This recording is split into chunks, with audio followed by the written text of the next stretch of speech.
অভিক আতঙ্কিত চোখে বলল, আমি আমি বাস থেকে নামলাম, বাস নাম্বার 375। চায়ের দোকানদার মুখটা মুহূর্তের মধ্যেই ফ্যাকাশে হয়ে গেল। চলে আসলাম তোমাদের কাছে নতুন একটা হরর পডকাস্ট নিয়ে। সো আজকের গল্পটা একটু আলাদা। আজকের গল্পটা আমাকে আমার একটা সাবস্ক্রাইবার নিজের ভাষায় বা নিজের মতন করে এই গল্পটা লিখে পাঠিয়েছে। অন্যান্য চ্যানেলে অনেকবার এই গল্পটা শুনেছ হয়তো তোমরা, কিন্তু আজকের আমার চ্যানেলের গল্পটা একটু আলাদা।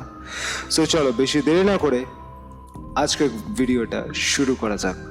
ও হ্যাঁ, আমি সঞ্জয় আছি তোমাদের সাথে। তোমরা দেখছো দ্য ভূতুরে কথা ইউটিউব চ্যানেল। সো চলো শুরু করা যাক। রাত তখন প্রায় 11টা। বালিগঞ্জ থেকে এক যুবক অভিক অফিস শেষে বাস ধরার জন্য দাঁড়িয়েছিল। রাস্তা প্রায় ফাঁকা, হালকা কুয়াশা পড়তে শুরু করেছে। কিছুক্ষণ পর দূর থেকে হেডলাইটের আলো দেখা গেল। ধীরে ধীরে একটা পুরনো ধুলো মাখা বাস এসে দাঁড়ালো। বাসের গায়ে বড় বড় করে লেখা বাস নাম্বার 375।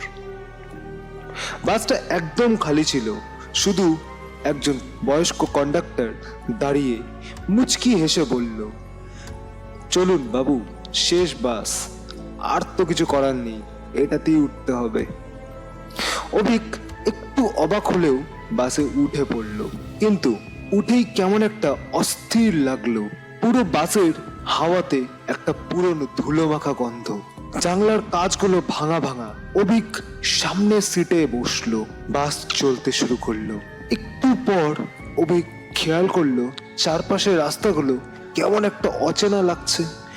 কলকাতার পরিচিত রাস্তা তো এটা নয়, যেন কোনো অজানা অন্ধকার পথ। হঠাৎ করেই একটা ঠান্ডা হাওয়া বয়ে গেল, আর সেই মুহূর্তেই সে কন্ডাক্টরের দিকে তাকিয়ে থমকে গেল। কন্ডাক্টরের চোখ দুটো একদম ফাঁকা, গর্তের মতন, আর মুখ থেকে ধোঁয়া মতন কিছু একটা বেরাচ্ছে। কন্ডাক্টর ফিসফিস করে বলল, বাবু, আপনি ভুল বাসে উঠেছেন। অভিক ভয়ে জানলার বাইরে তাকালো। চারপাশে কেবল কাঁচ আর কুয়াশা, কোনো রাস্তা নেই। বাসটা যেন হাওয়ার মধ্যে ভাসছিল। এই বাসের যাত্রীরা আর ফিরে আসে না, এটা কন্ডাক্টরের কথা। যারা যারা এই বাসে উঠেছে তারা কখনো আর নামতে পারেনি। অভিক বুঝতে পারলো সে এক অলৌকিক ফাঁদে পড়েছে। ভয়ে চিৎকার করে দেখলো, গলা দিয়ে কোনো আওয়াজ বেরোচ্ছিল না। কন্ডাক্টর ধীরে ধীরে তার দিকে এগিয়ে আসছে। হঠাৎ বাসটা এক ধাক্কায় থেমে গেল। অভিক ঝাঁকুনি খেয়ে হঠাৎই রাস্তার ধীরে পড়ে গেল। মাথা তুলতেই দেখলো বাস নাম্বার 375 মিলিয়ে যাচ্ছে ঘন এক কুয়াশার মধ্যে। পাশে এক চায়ের দোকানের মালিক ছুটে এলো, দাদা, লাগেনি তো আপনার? আপনি ঠিক আছেন তো? এত রাতে এখানে কি করছেন? অভিক আতঙ্কিত চোখে বলল, আমি আমি বাস থেকে নামলাম, বাস নাম্বার 375। চায়ের দোকানদার মুখটা মুহূর্তের মধ্যেই ফ্যাকাশে হয়ে গেল। দাদা, আপনি কি জানেন 10 বছর আগে এই রাস্তায় একটা বাস দুর্ঘটনা হয়েছিল। বাসটা নাম্বার ছিল 375।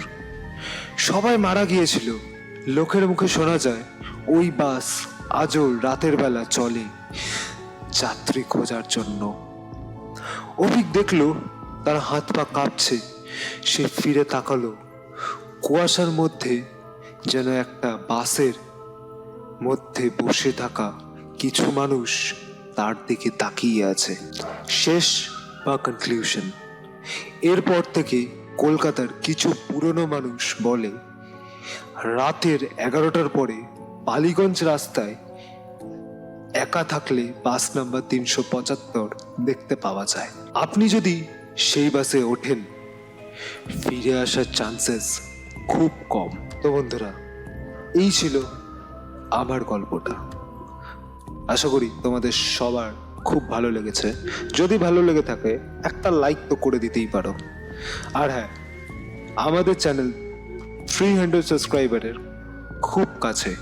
তো বেশি দেরি না করে চলো ওটাকেও কমপ্লিট করিয়ে দাও। সো আজকের জন্য এটুকুই থাক, দেখা হচ্ছে নতুন কোনো গল্পের সাথে, নতুন কোনো ঘটনার সাথে। চলো টাটা।